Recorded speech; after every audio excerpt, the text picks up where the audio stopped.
Today on Afghan Cooks, okra. But this ain't your mama's okra. Yes, it is. It's my mama's okra. We call it Bindey. Welcome to the jungle. This is okra. A lot of people in the West, particularly in the South, eat it fried, which is, I have to say, very nice. We also fry this, okay? Not with a crust or a breading, but it is heavily fried and then stewed. The problem with okra in America is that it's thick, right? And when it's thick, it becomes slimy. So that's why we fry it first and then cook it in the stew. I'm going to show you exactly how it's done. But first, let's prepare our ingredients.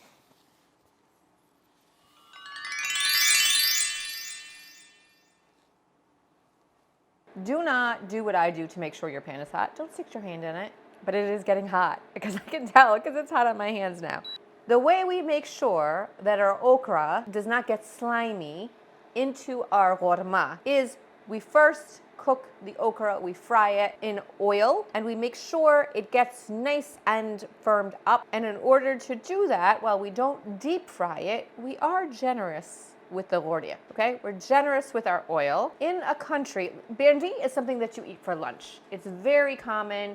It's not a dinner time food. It's not a side dish. It is the gharmer dudi, which means a lunch dish. Because Afghanistan is not a country which has factory farming yet, meat is not something that you have in abundance. So in order to make up calories, we add and fat, there's oil. So we're going to add our oil to our pan. Make sure that the oil gets good and hot in your pan, okay? When you put the bindi in, you want it to go.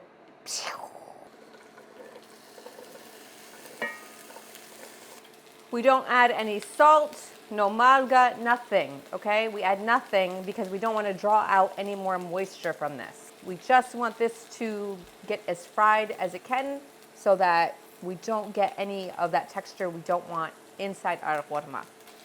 We don't want to stir it too much either because, again, we don't want any of that stuff coming out, right?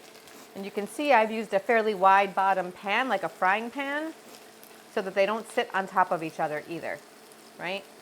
So they don't steam, they fry. You know that it is controversial to put potatoes in your bindi. Whole lot of controversy about that. That's not how it's done. Watch me. You can see they're starting to brown up. They're starting to kind of come in on themselves. I don't know how else to describe it. They're cooking. Okay, they're frying, they're cooking. You don't want them to get too brown. You just want a little bit of color on them. And then we take them out and we put them on our platter for later. The true way to not have an issue with your okra is to get it when it's very fresh, very tender. They're very thin. In Afghanistan, they are so plentiful when they are in season that they just take the fat ones that we eat and they just throw them out. They just, like, oh, that one's too fat. Not gonna cook that one. Now you can see that when you stir this, there's not any sliminess. There's none of that is coming out. And I know I keep talking about it, but that's the biggest reason why a lot of people don't like okra. Then we're gonna take it out and put it onto a platter. And we have now heated up our pan again that we touch. The thing about Afghan food that you must be aware of, and if you've watched these videos, you know, that the secret to why it tastes so delicious is onions, pyaz. However much onions you think you need, double it.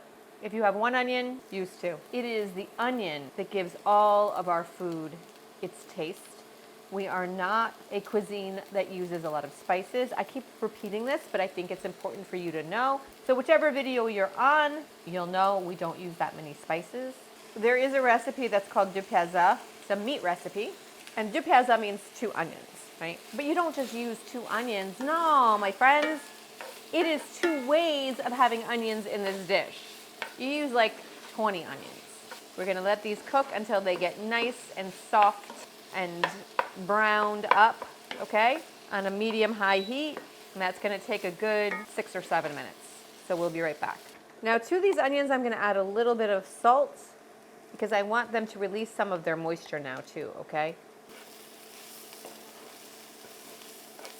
Now, you are always welcome to add regular garlic. I think that's wonderful. For me, a lot of the times, I the thought of having to do garlic just crushes my desire to cook, so I use garlic. And 1 tablespoon is about 5 cloves of garlic. And now we will add our spices. We're gonna add some ground cumin, ground coriander, a little turmeric, and then some pepper. And our tomato paste. Don't worry if it sticks to the bottom of your pan, it's gonna become a sauce, and all that goodness, all that stuff that's cooked on the bottom of it will come into your sauce anyway. Now,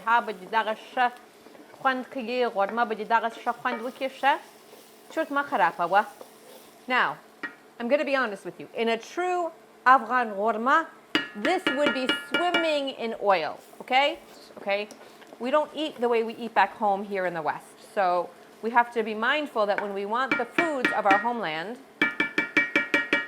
we have to cook with care. Now to this, I'm gonna add a tomato. And the beauty of this is that you can use a tomato from the winter because you're cooking it into a sauce. And then we're gonna add our water.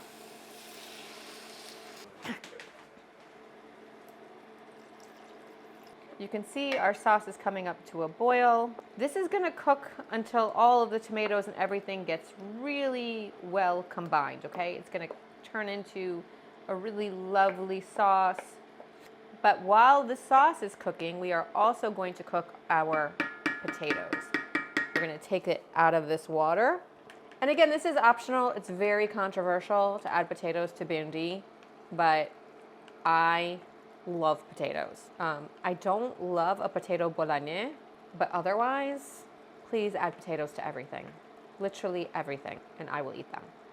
Now we are going to cover this and let this cook until the potatoes just start to soften, about 10 to 15 minutes. This has been cooking now for 15 minutes. My potatoes are softened. You can see the tomatoes are broken down.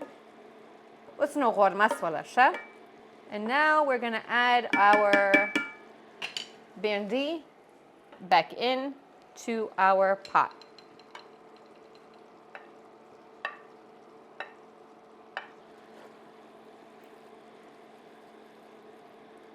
Now we want the bindi, the okra, to also absorb the delicious flavors of the sauce, of the korma, the gravy. So we're gonna cover it again and just let it cook so that they soften for another 10 to 15 minutes. This has been cooking for 10 minutes.